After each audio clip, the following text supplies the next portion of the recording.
Yes, yes, yes. It's showtime. Ho, ho, ho, ho, ho, ho, ho. Let me get myself together here. I'm all by myself tonight. My mom is too tired. So let me see. Let me get this mirror. Hang in there with me. I have eye problems. I'm a mess. I'm a total mess. Oh, put the light over here. I just came in. We had a little jam session at our house with some musicians. Just trying it out, just to see how the house would accommodate a jam. And my mom wanted a little music in her life, so we invited a few friends over to play.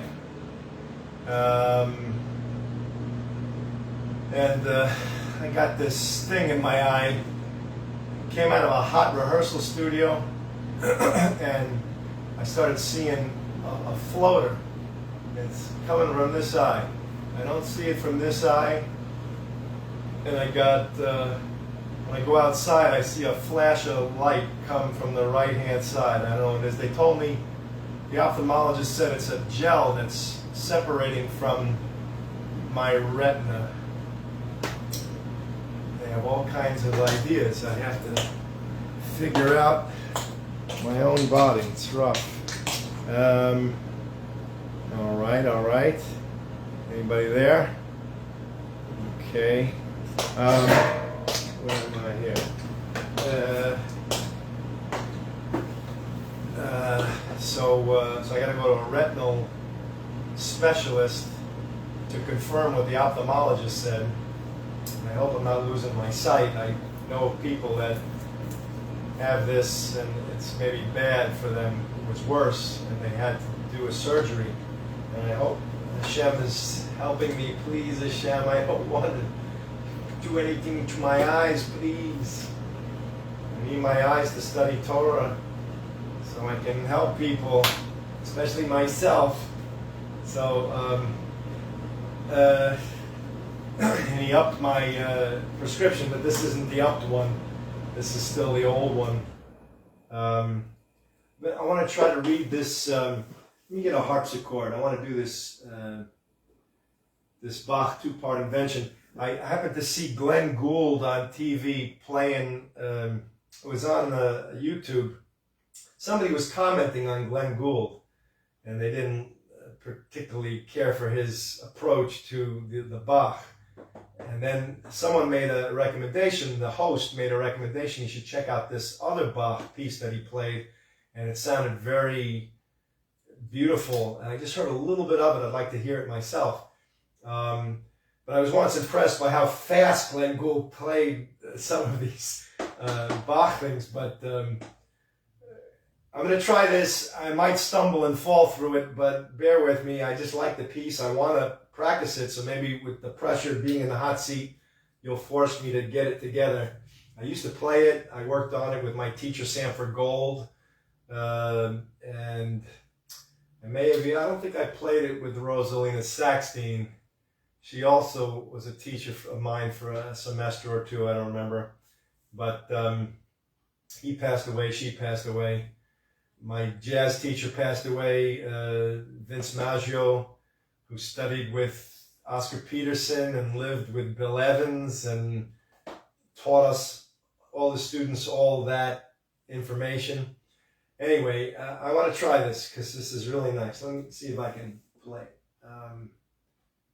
Let's see here. I need a harpsichord. I think these things were played on harpsichord. Music by Johann Sebastian Bach. Copyright date somewhere between 1685 and 1750, right? Because it's in the Baroque period. I studied a little classical, but just to learn the techniques in the piano. I'm very much into a whole new approach to the piano. Well, it's always been the same approach, but I never really saw the whole thing, I think, in a current view. And now I'm starting to get it. I'm going to try to illustrate maybe my ideas.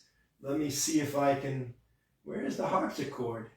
harpsichord and clavichord. What is it? Let me see. Let's see. Oh, here it is. Okay. No? Yeah. Let's see what this sounds like here. Bear with me.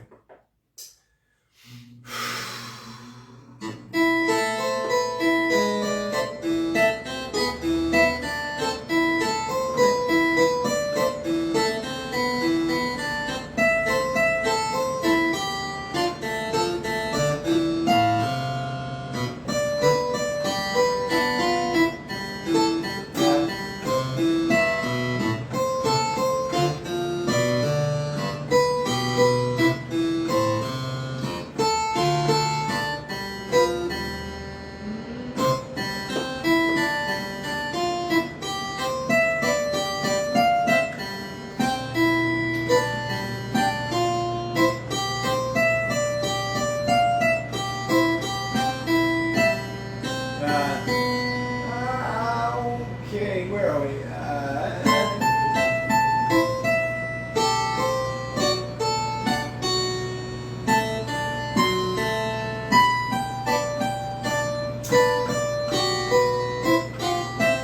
Sorry.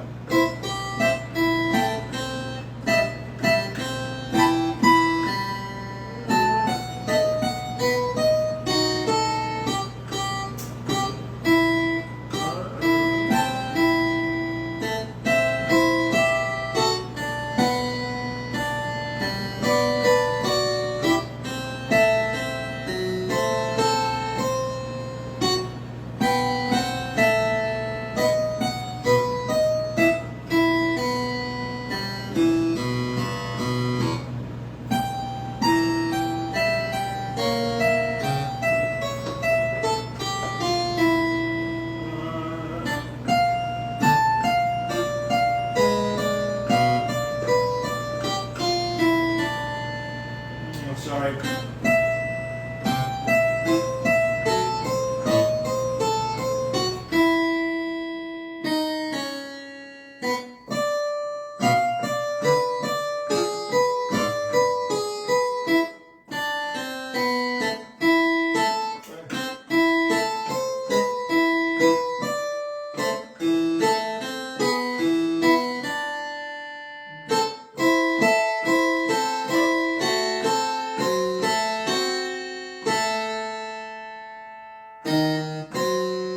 I'm sorry.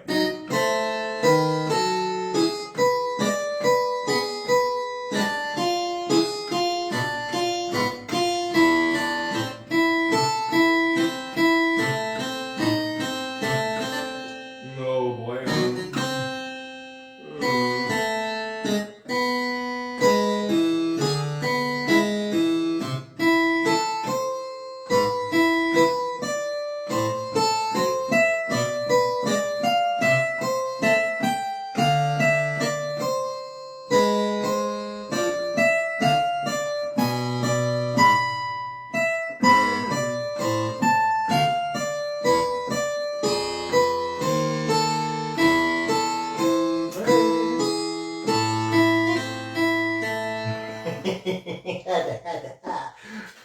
That's a nice one. Let me see. There's another one I'll try. If you're patient, don't be mad at me. I'm trying my best. I haven't practiced these things in a long time, and I got to organize my practice and get myself going. I'm trying. Help me, Hashem, please. Let me practice. Let me master this instrument and exude greatness and beauty and play these pieces so beautiful I make people happy. And I'm not horizontal. I'm so sorry. I practically begged with Facebook to somehow fix it, but I don't think they fixed it yet. So we'll see if they're going to fix it. Can you see me? You know, I was watching a movie. I was watching Bud Abbott and Lou Costello in Ride 'em Cowboy. And I'll play this piece first, and well, I got the maybe this should be the Bach moment here. I got the harpsichord out already. I think you're supposed to play Bach on harpsichord because I think it was meant, although maybe it was on the clavichord or the well-tempered clavier, the pianoforte. I forgot. I think you play them on a harpsichord. All right, let me try this one. Let's see if I can get through this. They're very beautiful pieces. I'm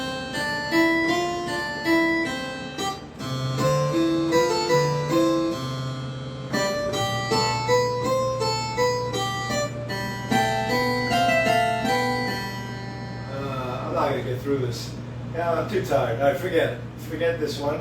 Let me play what I want to show you. Ride and Cowboy, they were dressed so, but I was just watching the Lou Costello. Boy, he was, I think he took some stuff from Curly Howard.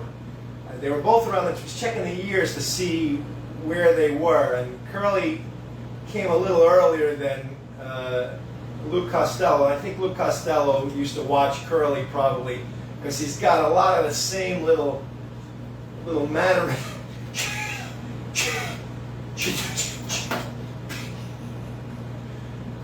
little things. I saw the a little bit of Abbott and Costello meet Frankenstein. I think maybe Frankenstein, was it? And Dracula's in there, and well, I think I finally got my Boris Karloff impression. He does something with his lip, and he says, "Do you have any preference as to how you would like to die?" There was one scene. There was something else. That was another thing. I was like floating around looking at all the Boris Karloff, Bela Lugosi. He had those hands, boy, Bela Lugosi, when he did the Dracula, and Lou was just mesmerized, you know, and there's a whole story back there, the backstory, because I think Bela Lugosi only played Dracula twice, and yet he had to do that again in the role in this comedy. But it was a nice little blend, horror and comedy. It was very scary, but yet still funny too. So I was watching that, and I was enjoying it. But before that, I watched Ride 'em Cowboy with I think Dick Foran, and I forgot her name. I don't think she's related to the one who played Frankenstein and or the Munsters, Gwyn. I forgot his first name, but her name is Gwyn. I don't know, it's Anne Gwyn. Actually, she's Chris Pine's great-grandma, I think. Chris Pine, who played Captain Kirk in Star Trek, and also who plays Steve Trevor in Wonder Woman opposite Gal Gadot. I think his great-grandma is this Anne Gwyn, who, if I'm not mistaken, who was in this Ride 'em Cowboy, and they sing this beautiful song, which I played for you before. Let me see if I can play it again. This lovely day will lengthen into evening. We'll say goodbye to all we've ever had. Alone, where we walk together. I'll remember April and be glad. I'll be content. Though I love you, because I loved you once in April. Your lips were warm, and love and spring were new. But I'm not afraid of autumn and her sorrow. For I will remember April and you. The fire will linger into glowing ashes. Those flames of love last such a little while. I'll be content, but I won't be long. Be content, but I won't be lonely. 'Cause I'll remember April and be glad. They do it like a ballad, and it's so pretty. Strings and everything. She's riding on a horse. Dick Foran is this bucking Bob Mitchell, who's sort of a phony. They build him, Hollywood build him as like a bucking bronco, but he really doesn't know how to ride a horse. And she's like an Annie Oakley type, and she teaches him, and then they fall in love. And then you got the backstory with Lou Costello and Bud Abbott, and they play these wandering workers, and they happen to end up on the same ranch, and they got Indians chasing them. And then you got, what other story in there? Oh, then you got Tisket a Tasket from Ella Fitzgerald. Tisket a Tasket, I found my yellow basket, and when I you made a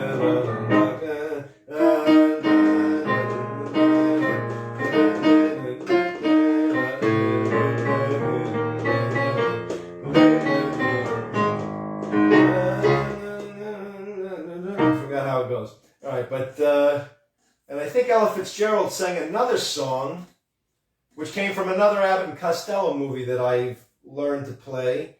I forgot which one that is. What am I thinking of? It was another movie. They started teaming up. She looked so young and innocent and so shy, and she played this Ruby character in the Riding Cowboy. It was really good. But I saw the YouTube video, and they somehow cut out her song. I had to go back and listen to it specifically because I knew it was in that movie and I liked it. So where are we here? Let me play a little on this.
the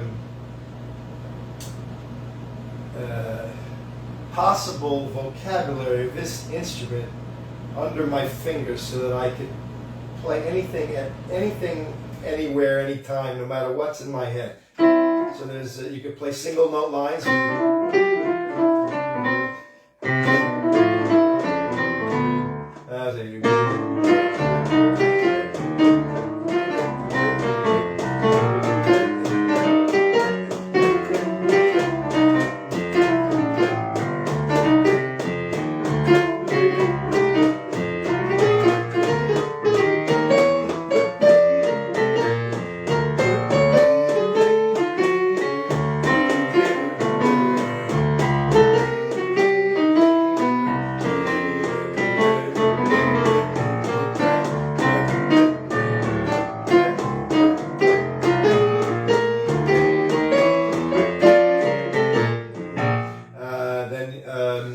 Double note lines.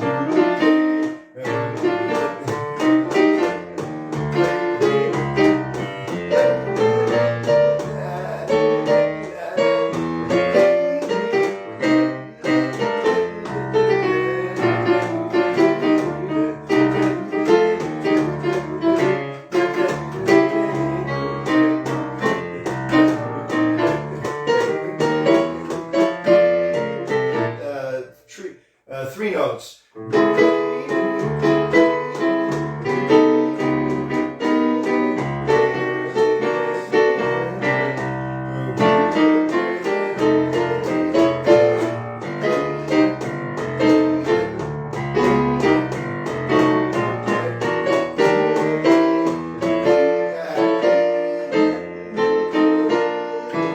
Four notes.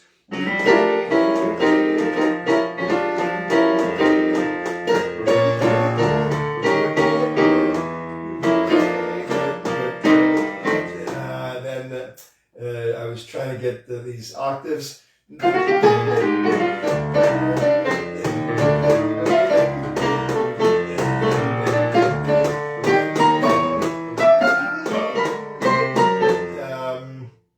there's these octaves with notes and like triads underneath. Let's see. And it's like three notes.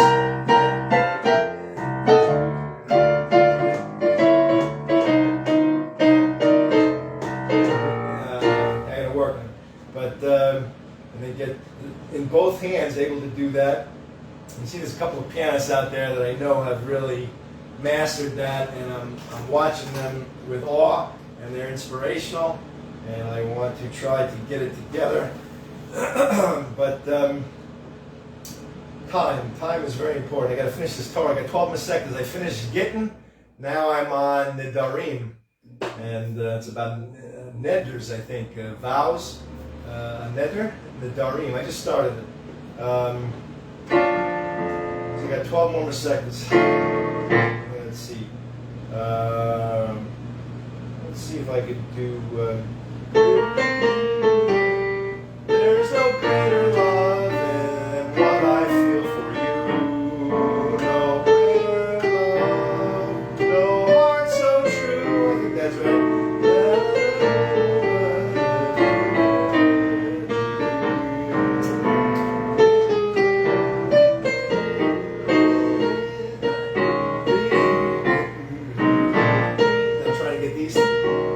Balance. Get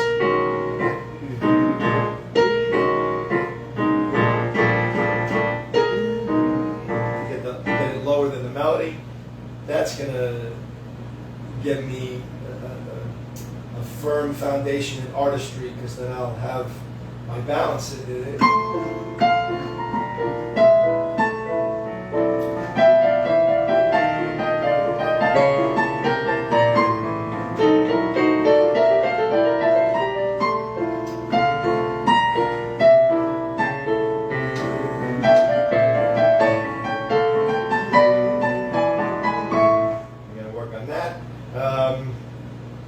But let me play this one again. I'm trying to learn the lyrics to all my songs, because the lyric dictates how it's got to be played.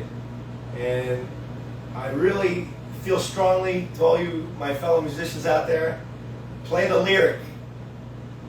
There are levels. You could play the chords, which everyone does, but you could play the lyric first. If there's no lyric, play the melody and play it logically. I'll play the lyric and the melody, or I'll play the melody on this one because the lyric I don't really have right in front of me right now, but I kind of know it a little bit. But I know it in a different key too. But and then you could play you play the lyric, the melody, play logically, or the chords. Even that should be played logically, and the mood. But I think the lyric is the best thing to play because then it gives meaning, great meaning. I study the purpose of life. It gives great meaning to one's music if you play the lyric. So there is no greater. There is no greater love than what I feel for you. You see how that is? No greater love, no heart so true. There is no greater love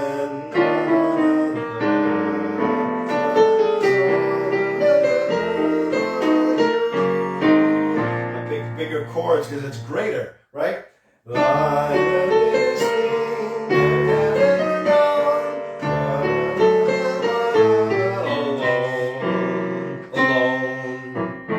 Right? I want alone to stand out. Alone.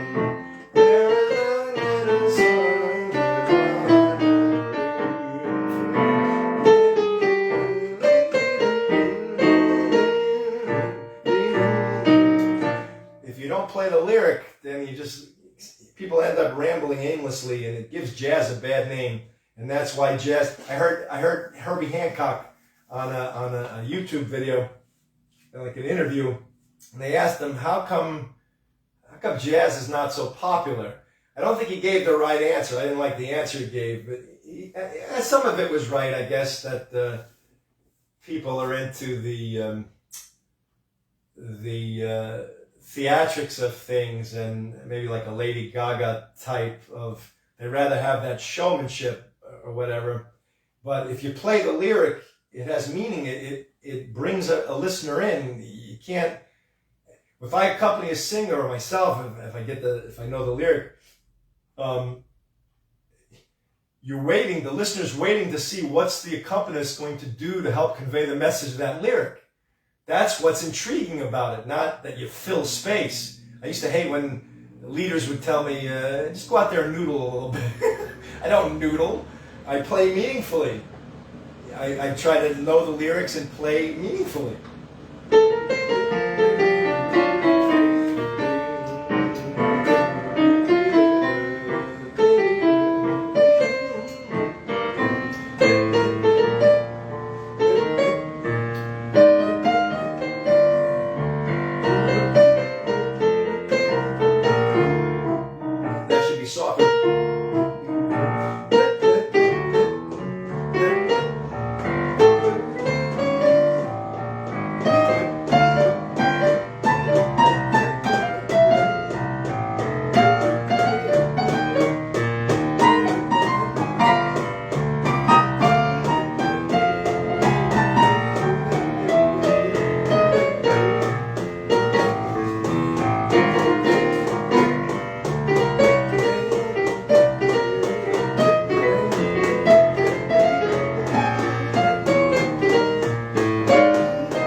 Tapping in that Riding Cowboy too, some nice tap.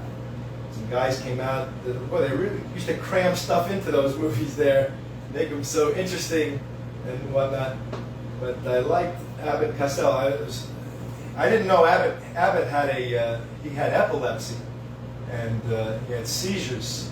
And he once told Lou. Oh, then I saw it's called Bud and Lou. It was a movie remake of their life or something, and it had Harvey Korman as Bud Abbott and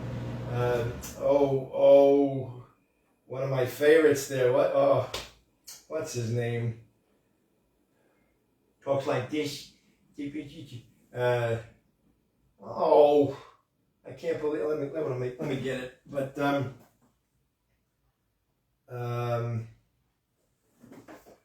I'll come back to it. Gotta wait for this thing to turn on. But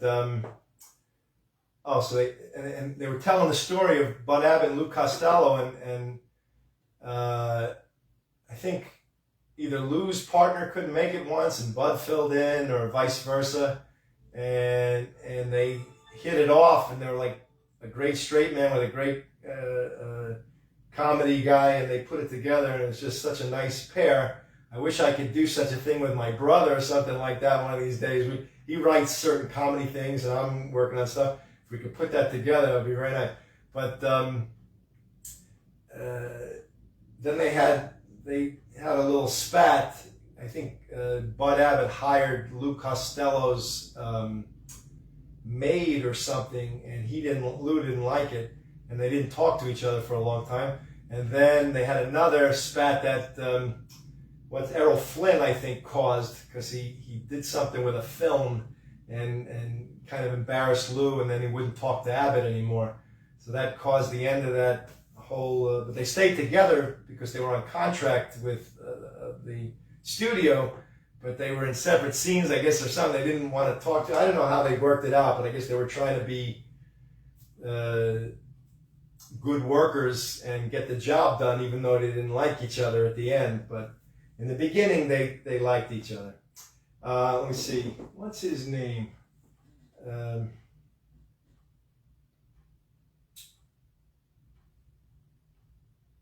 Bud and Lou, starring Harvey Korman and...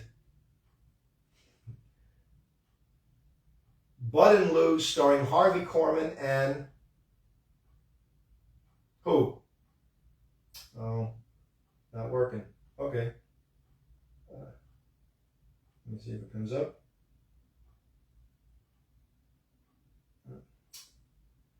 The movie Bud and Lou, starring Harvey Korman and Buddy Hackett. Buddy Hackett. Wow. Oh, I didn't know Robert Reed played that. Michelle Lee was very good in that too. She played Costello's wife. She's very pretty. Let's see here. Michelle Lee. Boy, I'm old school. I remember all those older Anne Margaret, all those people. Raquel Welch. I had such a crush on Raquel Welch. I once went to see her live, and she did a concert, and I bought a ticket for myself. I think it was my birthday, and I took myself for my birthday to see Raquel Welch, and I met her backstage. She's so sweet, and whatever. But let's see, what else can I play here for you? I was playing this today. Let's see.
Let me see here. It's hard sometimes to get new ideas. I'm a little tired. We had a jam for like 4 hours.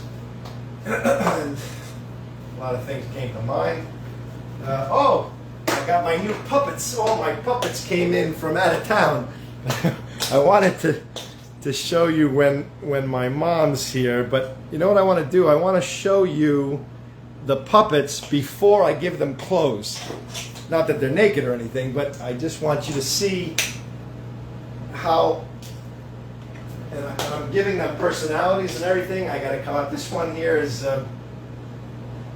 so far, this is my rabbi. This is a rabbi, not mine specifically, but I don't know his role yet. Lily, how's everything going? Everything okay with you? Yes, Rav, how are you? He's, I'm not sure of his name yet. I'm not sure if it's Rav Mordechai T. Chochma. That's right. I want to say something to you. I came all the way from Lithuania. I don't know if he's going to be from Lithuania. I'm going to see. But I came here. A lot to talk about, and I'm so happy that you brought me here to see you. Okay. So that's the Rav. And I'm planning to, I have puppets for spiritual, social, mental, emotional, physical, and financial views on life. Of course, you know, you know Kermit, Cousin Kermit. He's our socialite. Hello! Hey, Cousin Larry! Sorry your mom's not here, but it's great to be with you. And it's getting a little stuffy in that room. Got about 5 or 6 other people there. I was all by myself before. Let me fix this for you, Kerm. Oh, thank you. I'm trying to make everybody feel good back there. You know, they're a little antsy, and I got some spiritual guys and some guys into money and everything. I know. Just take care of him. I trust you. I'll try my best. So he's the social puppet. Then you got, oh boy, here comes, now, I had it in mind what I wanted, but the scientist, he couldn't make it. I couldn't find the scientist that I wanted, but I found this one, and I kind of fell in love with this scientist. Now, he's kind of from Germany. Maybe I should put my mic on, hold on. Test one, can you hear me? Okay, this is this is Moses DeGrasse Wisely. Mo DeGrasse Wisely. Now, he's from African American descent, you see, but or African. He's from Africa, but he's also from Germany. So I was trying to somehow blend. I got to get his voice down. It's going to be sort of a, you know, I noticed there's these black people from Britain, and they have the English accent, the British accent, they talk like that. So I noticed, why can't he be black from Germany? So I thought, well, this is very nice of you to come here, Larry. I'm so happy to join you. The name is Mo DeGrasse Wisely. I got that, Professor Wisely. I'm honored to have you. And I hope that you'll handle all the science that we deal with on this show. Oh, this is my forte, you know. I'll be so happy to help you with the science. I see you have a spiritual puppet back there too, very spiritual. I'm very much interested in hearing what he has to say. All right, well, I'll let you get back to the green room here. And, his hand things have fallen off. Hold on. I gotta put rubber bands on them. A lot of preparation. But they all came in last week. Hold on a second. He's falling. Wait a second. Okay. All right, and of course you know Bettina. Bettina, the ballerina. Finally got her some hand rods. Oh, thank you, Larry. Oh, I appreciate that, you know. Oh, you're so gentle. Well, thank you, Bettina. I'm a little lonely. I haven't had a date since the Clinton administration. Oh, Oh, you're so funny, Larry. Well, I'll go out with you, sugar. You know, wherever you want to go, I'll go with you. I appreciate that. Maybe you invite me to one of those ballets you're in. Oh, yeah, I'd like that. I'd like that very much. You know, I'm very passionate. You know, I got it in my heart how to live. You know, I live with the passion. Ooh, I know. That's why I selected you, because I figured you'd be very passionate. Yeah, that's me, sugar. All right, you go wait in the green room. I'm going to introduce the rest of these people. Can't quite get out of your dress there. Okay, hold on. And then I got, of course, G.I. Joe. Big little G.I. Joe Jr. Hold on. And I wanted to make a uniform for him. I have this friend who's a great seamstress. I hope she would help me. I want to make a uniform for him with like a hat. Like one of those, I was watching, actually there's another movie where Abbott and Costello play, where Bud Abbott plays this sergeant or something and Lou's like one of the recruits. So there's a hat that the army guys wear. It's sort of like you fold it, almost looks like a cook's hat, but it's green. So I wanted to get him one of those and get him like a green outfit, get him a uniform. Hey, Larry, G.I. Joe Jr. here. How can I be of service to you, sir? Well, Joe, I just wanted to welcome you. I hope you're doing okay. Try to keep law and order back there. No problem, Larry. I got everything under control. I may be small, but I'm mighty. I know that, Joe. So he takes care of all the physical stuff. And then we got, we're going to love him. Here comes our new addition. This is, I'm not sure his name yet. I think it's Wilbur Rich. Wilbur Rich. Oh, hi there, Larry. I'm Wilbur. Wilbur Rich. Yeah. I heard, Wilbur, you made a lot of money, huh? Yeah, that's right. Yeah. I'm not the brightest guy. I'm not the brightest bulb in the lamp, but I somehow am blessed by the creator of the universe above. I like that. I like to hear that. It's nice that you're aware of that. Yeah. I couldn't have made all this money if it wasn't for him. How much money you got exactly? Somewhere about $1 trillion plus, a couple of $1 trillion, huh? You're like the richest man on the globe. Oh, yeah, that would be true. How come nobody knows about you? Well, I'm very humble. I just keep to myself. I work the field. I still have a farm and I take care of it. I'll tell you about how I made my fortune, but for right now, I just want you to know that I do just the basic things that any human being does, and I just have the wealth on the side. Well, that's really nice. All right, I'll let you get back to here. And then, haven't figured him out completely yet. He's in the process. And then, now this, I have ping pong balls and pipe cleaners. And I thought maybe my friend could help me. I want to put some holes in the ping pong balls and make eyeballs. And then this is going to be Vic Villain. I haven't figured out his voice yet, but maybe like a mustache, like an evil-looking mustache with pointy eyebrows and yes, I'm Vic Villain. I'm a villain of the best sort, you see, evil to the core. I haven't quite figured him out yet, but I see them all here. My landlord got me some hooks, so I put some hooks up here, and I got the whole crew right here in front of me, so I can see them if I have a spiritual issue, social, mental, emotional, physical, financial, or some evil person to give a take on life, then I can go right to that. All right, so that's my puppets, my puppet gallery. Where are we now? Let's see here.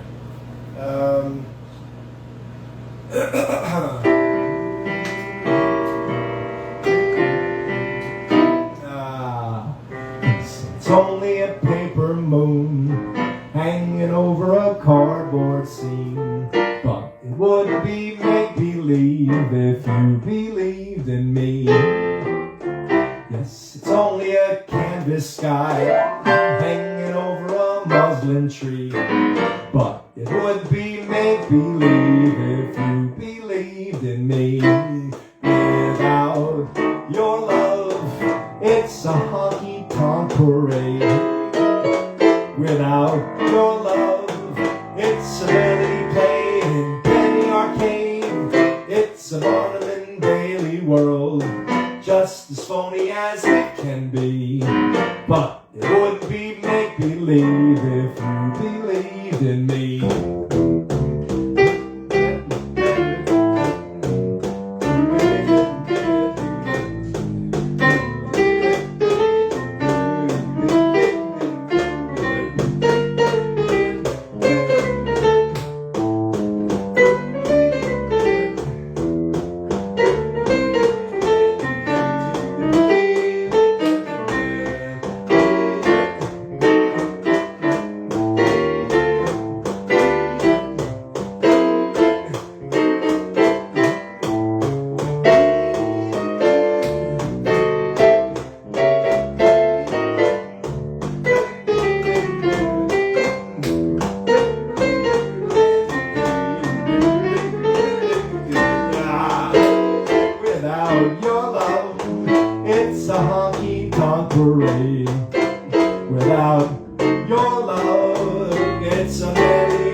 What else? It's 12 o'clock. This is the 161st show. I didn't even do the theme. I'm going to sing the theme toward the end of the show. Let's see. All right. Ladies and gentlemen, it's that weekly time again. It's party time in the Karp house. What's up? So sit back, relax, get some snacks.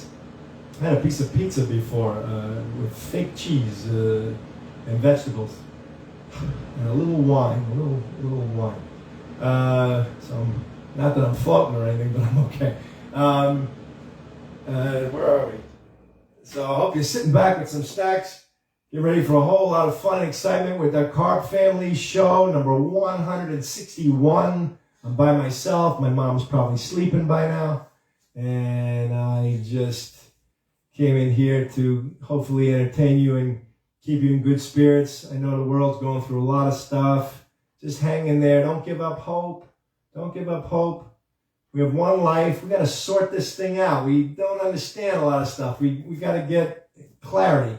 With clarity will come confidence, and we'll all do the right thing, and we'll work together, and it'll be beautiful. But until we have clarity, there's a lot of death going on. It's sad.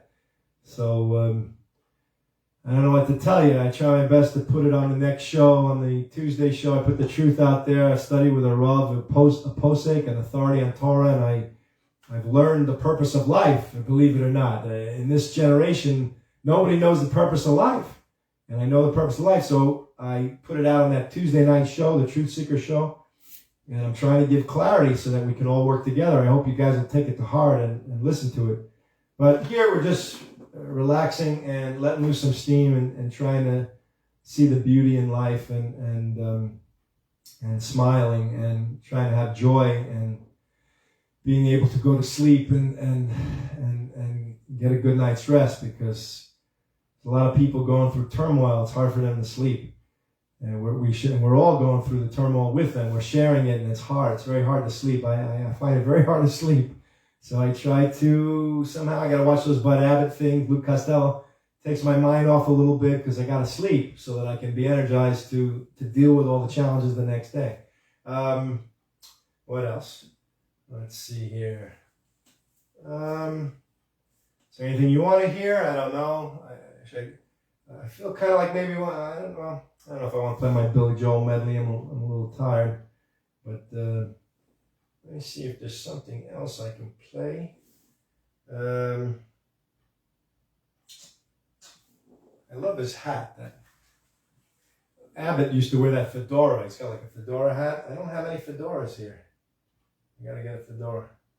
I got this. Oh, and my next thing, I'm making a superhero wall. Oh, here's how I organize all the superheroes. You're gonna love this. I bet you never thought of this before. First of all, you got the DC comics and the Marvel comics. That guy, what's his name again? He's always in all the movies. I think he's in the Marvel movies. Is that right? Stan Lee, right? He came up with a lot of those characters. Wow, all those superheroes. Just spends his days thinking of superheroes and powers and what they have. Wow, what a job. But I looked at all these superheroes. I just stepped back and I know there's the two universes there. Some, to my understanding, I wasn't really a big comic book fan, but I know that there was DC and Marvel, I think, and now they're making all the movies out of all those comic books. But I realized that you got 3 categories of hero in each one, and there's 3 categories of villain in each one. So you got aliens, like Superman, and so Superman would be from the DC, right? That's with Batman and right those people. And then you got Thor for the Marvel. He's an alien. He comes from a different planet, right? Then you got humans who are altered humans, like let's see, Hulk. Hulk is an altered human. Who's in the DC that's an altered human? I had it here. I don't know where I put my list. Then you got skilled humans, like actually Batman is a skilled human. He's not altered. He just is he studied with that Raj Al Ghul, whatever, and he's mastered himself, and he creates things, and he's got a mind that creates stuff that helps him fight crime. Same with Iron Man. Iron Man would be a skilled human, and the Hawk, what's his name, with the arrow, Jeremy Renner. I hope he's okay. I know he had that accident. I hope he had a refuah shlema, complete healing. But he's a skilled human, and Natasha, she's skilled. There's nothing altered about them. And those are the 3 categories. Now, I even took it to a step further because I was doing a show on the Truth Seeker show, and I thought to myself,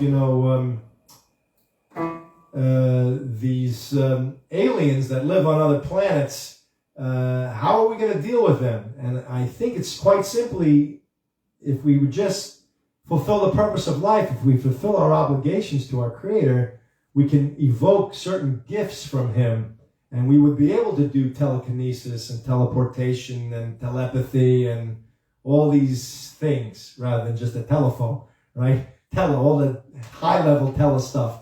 And then we would be greater than the aliens, believe it or not. So someone like Superman would have nothing on someone who's a life purpose fulfiller, because he would be able to manipulate creations and use Kabbalistic things and whatnot. Think about that. So it's funny how Stan Lee, I think he's a Jewish fellow, if I'm not mistaken. I think he passed away too, right? Stan Lee.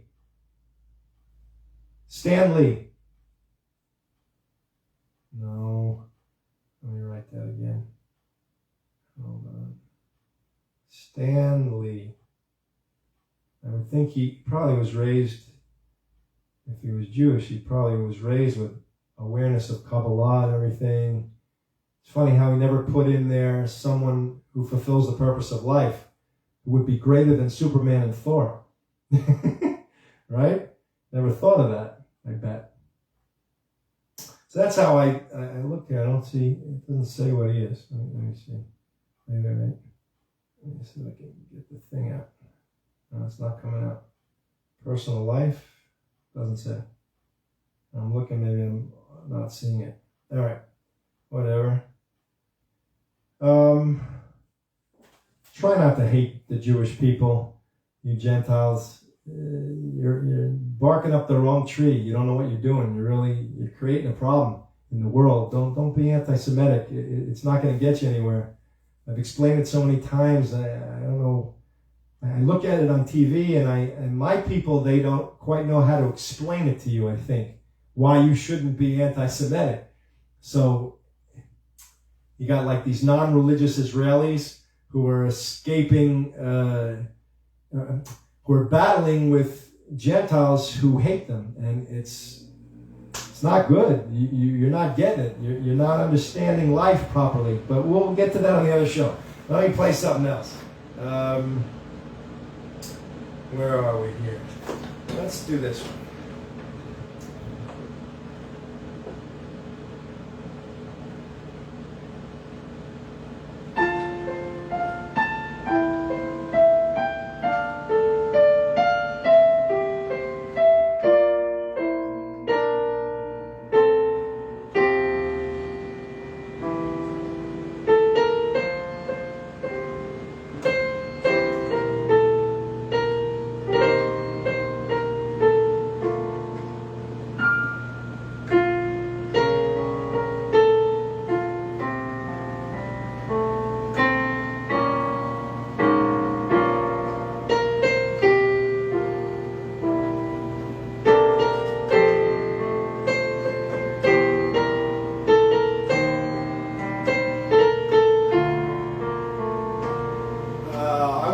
I'm sorry. Let me just get that, because I want to play the lyric, and I find myself, if I don't know the lyrics, I play the melody.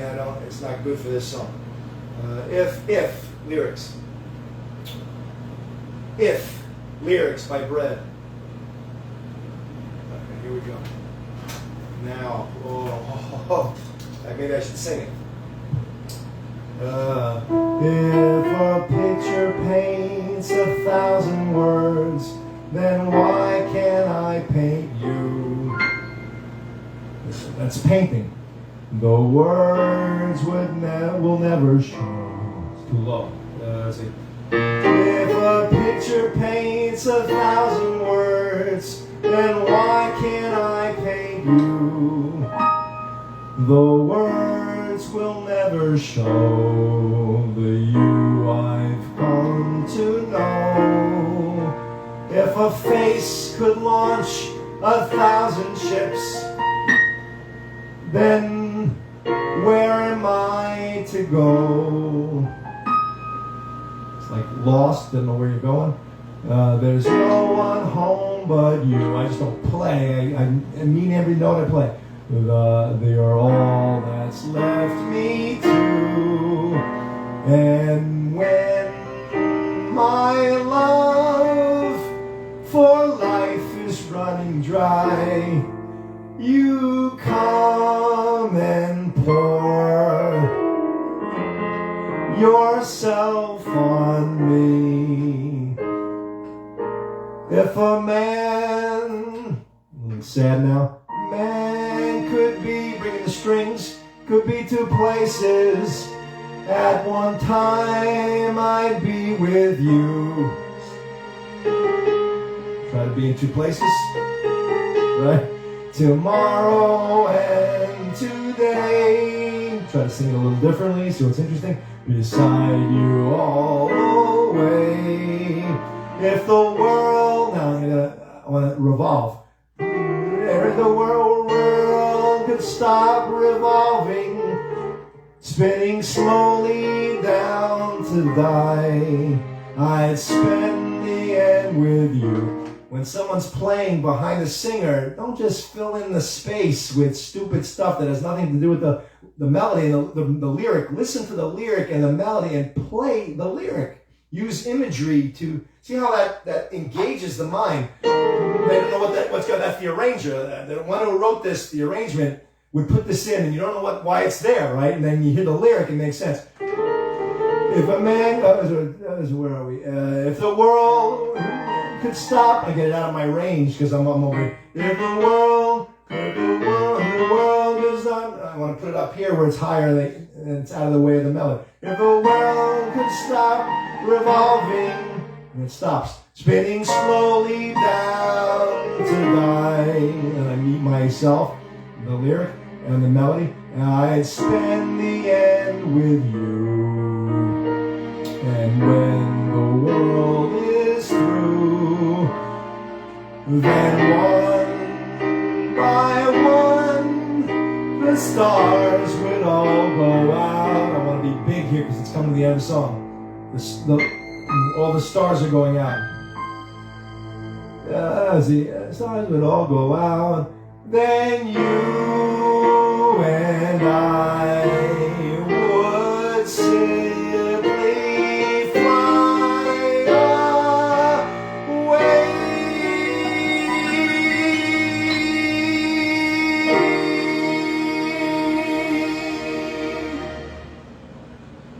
Take it out there. Then you and I would simply fly away. I mean, that would be like the ultimate ending, right? He's trying to figure out, if a picture paints 1,000 words, then why can't I paint you? He's so enamored by her, and he can't figure out how to paint her, to duplicate her. The words will never show the you I've come to know. He has no words to sum up what he feels for her. Wow, what a beautiful love song. If a face could launch 1,000 ships, why? Because it inspires people to go. I saw that movie with Brad Pitt, Troy or something, and he plays Achilles and all over Helen of Troy.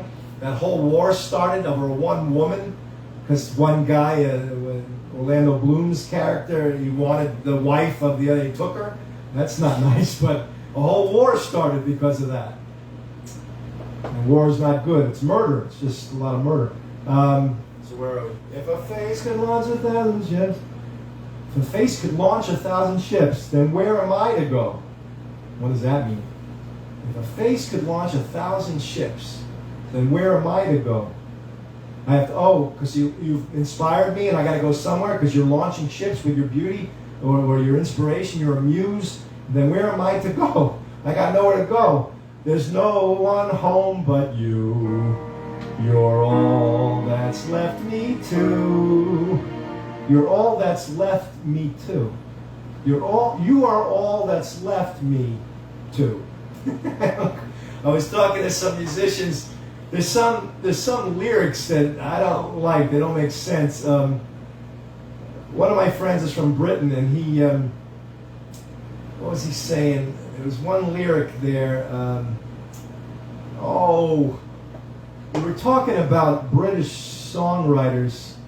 There was one he came up with, and he said it with proper grammar, and it made a lot more sense, but the way it was worded wasn't right. It's also like that, no offense to him, I mean, great, I love the Beatles, but that one song from the James Bond, I think I brought it up to you before, everyone knows that. I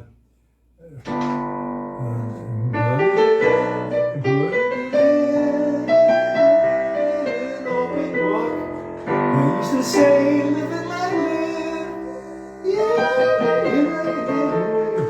And in this ever-changing world in which we live in, in this ever-changing world in which we live in, it's a dangling participle, isn't it?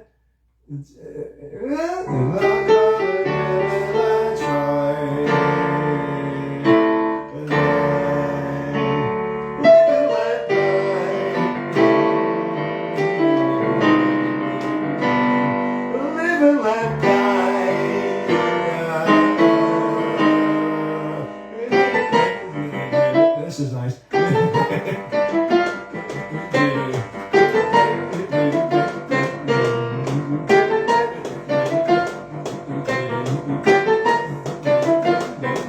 And the next part is nice too, but I forgot it.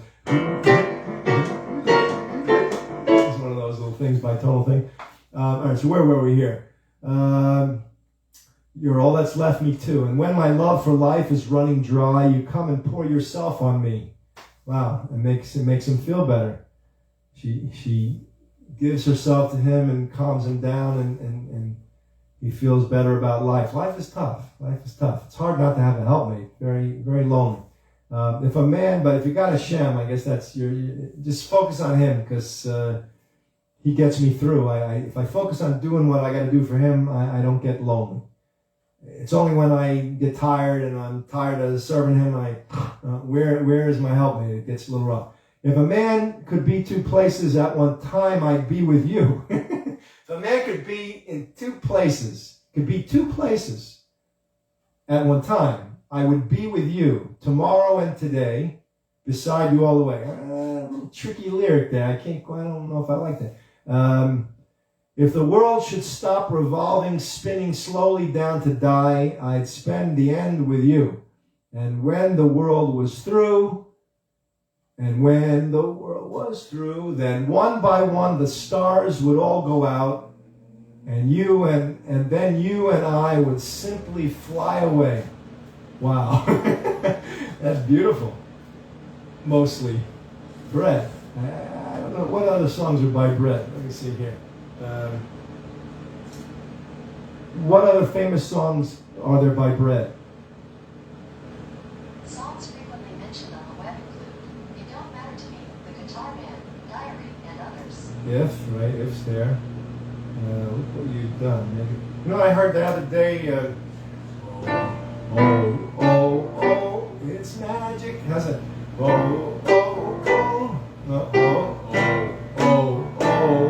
it's magic. You know.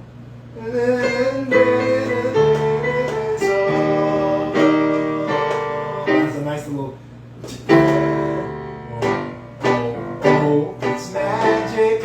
That's not right. Let me see, get a lead sheet on that one.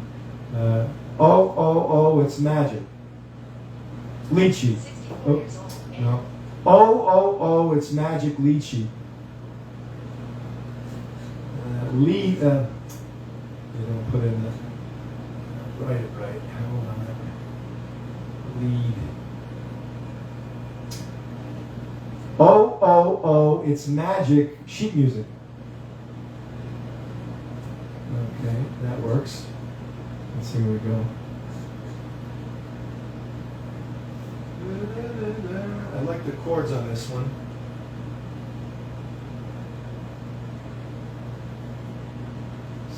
No, that's not it. That's the wrong. It's magic. Inside the sun. That's the one my mom sings. Let me see. Oh, it's magic. This ain't it either. Where is it? That's a nice tune.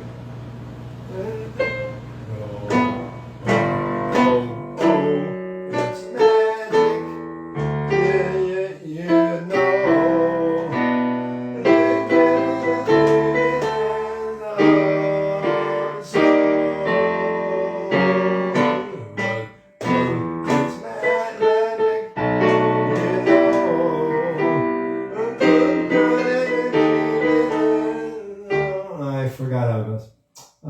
I think I have it in a book, but it's not here in front of me. What else?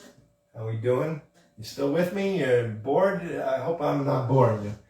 I'm just taking you on a little mental cruise here, emotional cruise of things I've been thinking about for the past week, and songs that came into my head. Let's see if there's anything else I thought of. All those 70s and 80s tunes I like. I think that one's from the 60s, 70s, 80s. Oh, it's magic. It's magic. What's another one like that I like? I was singing with somebody.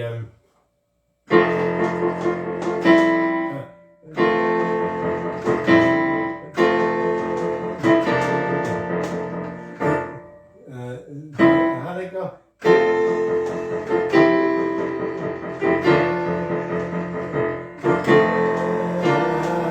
Don't go breaking my heart, heart. I wouldn't if I tried. Restless.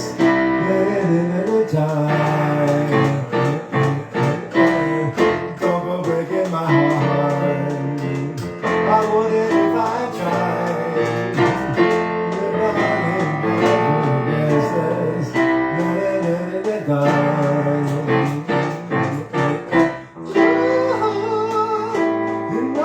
knows it. When I was down, I was your clown. Oh, breaking my heart. I like that one. What else did we do? Some of those duet tunes are really nice. Let me think if there's anything else.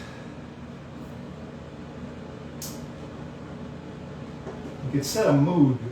What a beautiful thing music is, how you can set a mood and you can manipulate people's emotions.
Song.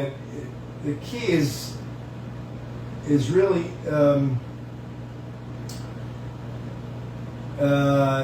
it goes to the 4 chord. It's not where you think. It's not the 1 chord. Is not the basic of it. I can't explain it to you right now. I have to look at the sheet music.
Part here.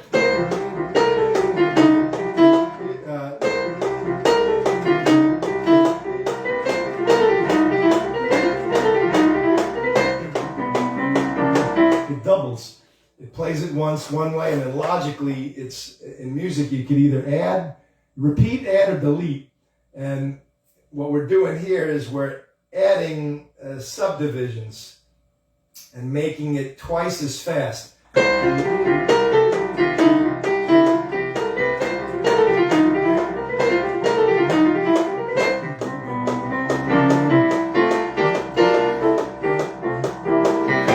Do that.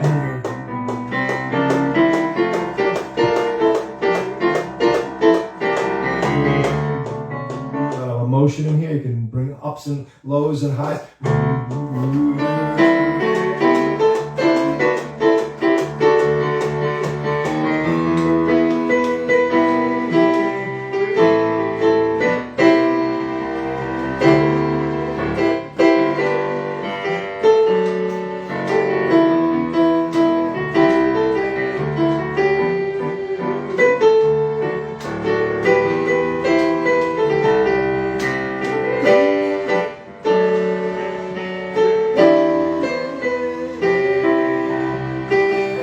Mess this up. I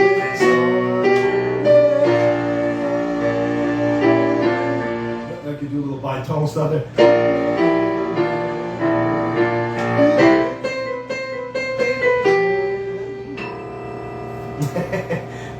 Nicely written too. But it goes to some weird places.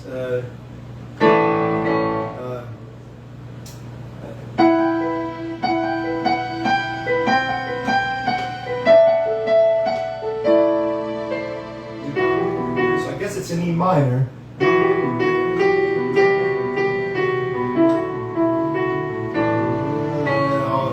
Changes minor to major, but it's and you're in the key of. It makes you think you're in G, but the chorus is in G, but it sounds like it's a 2-chord. I can't quite explain it yet, because then you got this A7 in there that don't fit really. And it takes you to the key of D, right? So let's try that again.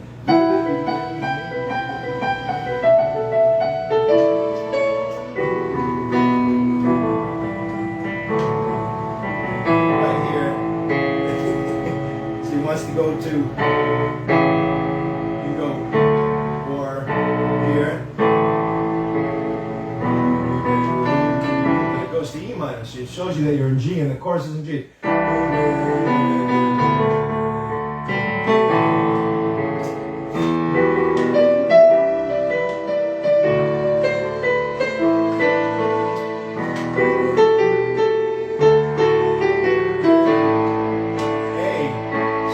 Parts in D. And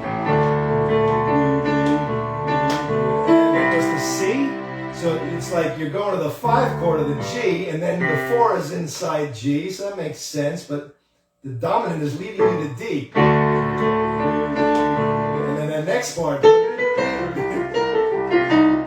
this interlude. Those Broadway people, they have a lot of ideas, a lot of, they try to, because you get you in the theater, and they got this, sometimes they don't have a lot of money, and they have like a 11 piece band. You gotta make it sound like,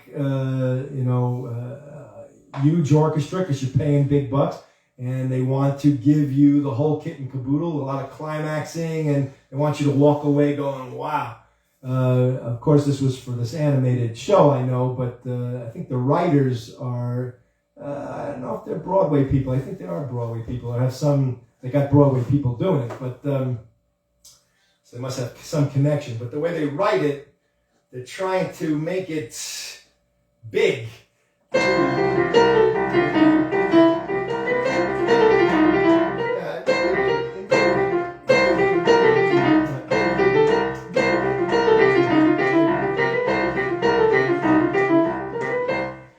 All right, so that's that one. Where else are we? I studied in college with this guy who was going to go into film scoring, Donnie. I don't want to get his last name, but he was a very kind fellow, and he took me aside and once showed me these bitonal things.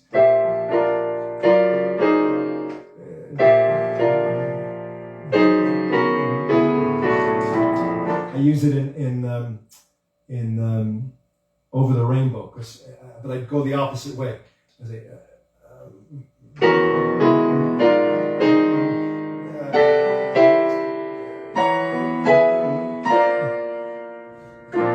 when all the world is a hopeless jumble and the magic tumble all around, heaven opens a magic lane on the place another side somewhere. Because at the end I could put that in at the end, so I made that the intro. Over the Rainbow. It's kind of like that same song, like If. you and I simply fly away. So I thought to myself, and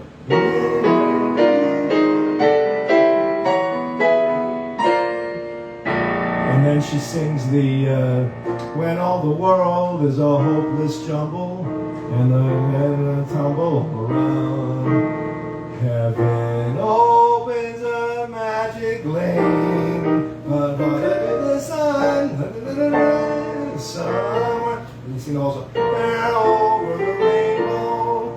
Wait, let me get the words. Somewhere over the rainbow. Aha, that fellow from Hawaii that did it. I think he's from Hawaii. That was a nice little version. Somewhere over the rain. Very simple chord. I think that started a whole movement. My mom's on Smool. She sings all these songs. And she says to me, Larry, they're changing all the melodies. All these young people, they don't know the original lyrics of the original melody. And they make up their own stuff. I think this guy started a whole trend with this tune. Somewhere, this is playing 1 chord, 3 chord. Somewhere,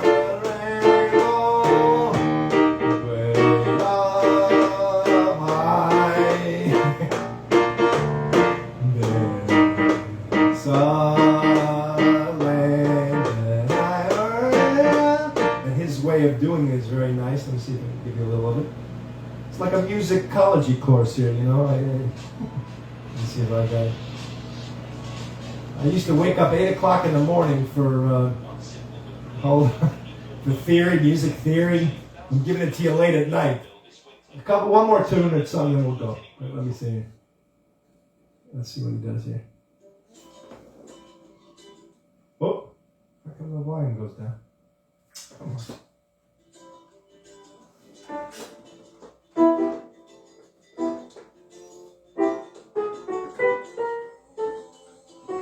Ooh, ooh, ooh. It's in C too, very simple. Ooh, ooh, ooh, ooh. Israel, Kamakawi Ole.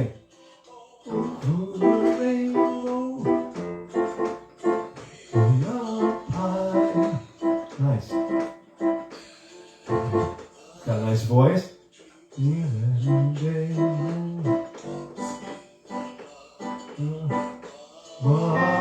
like what he does there. Takes it out a little bit, puts his own little rendition there, where changes the melody.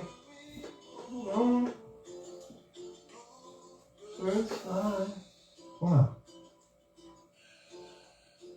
You ever see there's 2 kids that listen to songs for like the first time in their life? They're like young kids, they're all over YouTube or whatever, and you see their reactions to like the melodies that they've never heard. Yeah, that's wow. I kind of get like that myself too.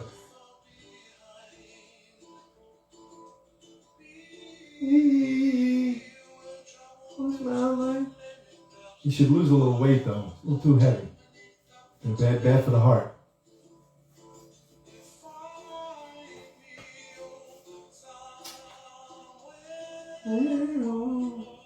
Alright, enough of him for right now. Let's get to the lyrics of this one. Let me see if I can. Let's see here.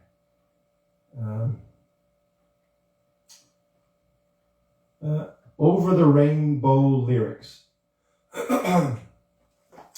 Somewhere over the rainbow, way up high. It's too low for me. There's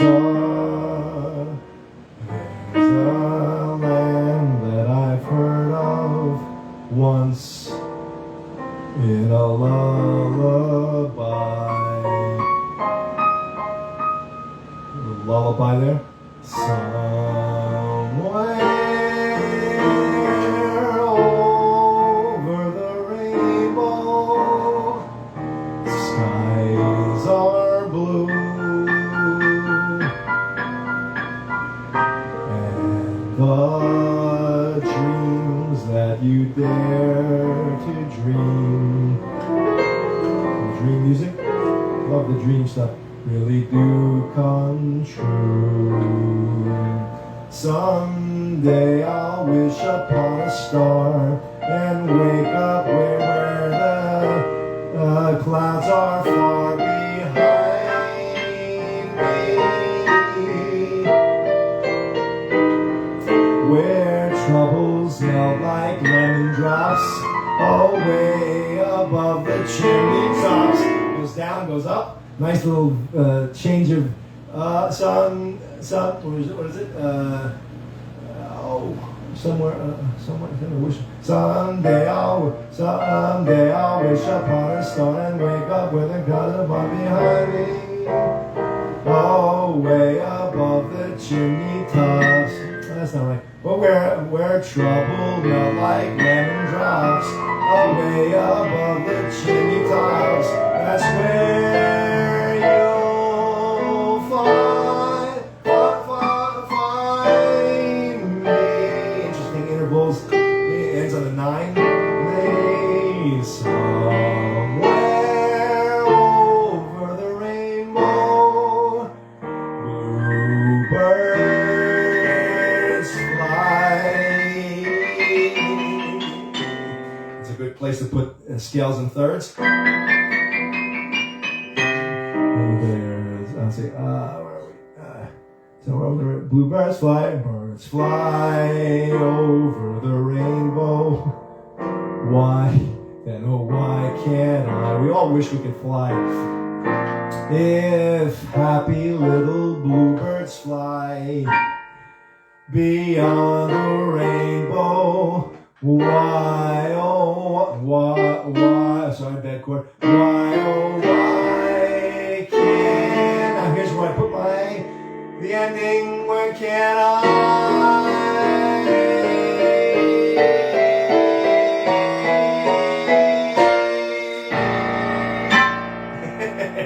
That's Hollywood, man. And you put that vinyl, that's a Sanford Gold. He taught me these tritonal chords. You play the root, and you put a D over a C over the B flat. So it's really outside. Let me try that ending one more time. Beyond the rainbow, why, oh, why can't he wishes he could fly.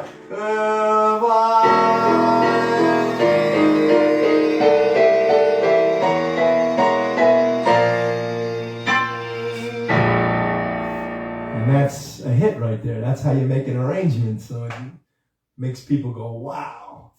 You take them to the moon, take them to the stars. Somebody there? Who's in there? I guess, all right, probably getting tired and it's late. So I'll call it a night right there. And I hope you have a good week. Hang in there. Life is tough. We're getting a lot of challenges. Keep letting those hostages come home, please. You're making a mistake by keeping them. So please keep doing what you're doing. Let the hostages go. And hopefully we won't have any more murder and wars and problems. Let's work together. All right, love you. Have a good week.